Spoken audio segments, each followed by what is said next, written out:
Hydraulic বা মোবিলের বালতি খুলতে গিয়ে হিমশিম খাচ্ছেন। জেনে নিন শাপল দিয়ে খোলার ম্যাজিক টেকনিক। আমরা যারা মেকানিক্যালের কাজ করি বা হেভি মেশিনারিজ নিয়ে কাজ করি, তাদের প্রায়ই একটি কমন সমস্যায় পড়তে হয় হাইড্রোলিক বা মোবিলের বালতির মুখ খোলা।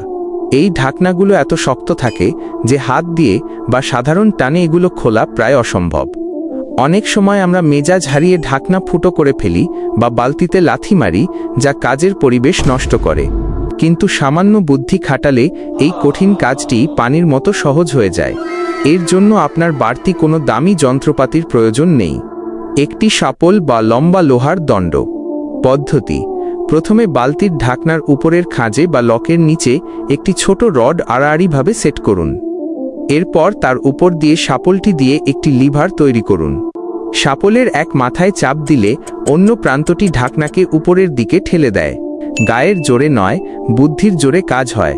কঠোর পরিশ্রমের চেয়ে সঠিক টেকনিক ব্যবহার করা সবসময় বুদ্ধিমানের কাজ। আপনার যদি এই পদ্ধতিটি ভালো লেগে থাকে, তবে শেয়ার করে অন্যদেরও দেখার সুযোগ করে দিন।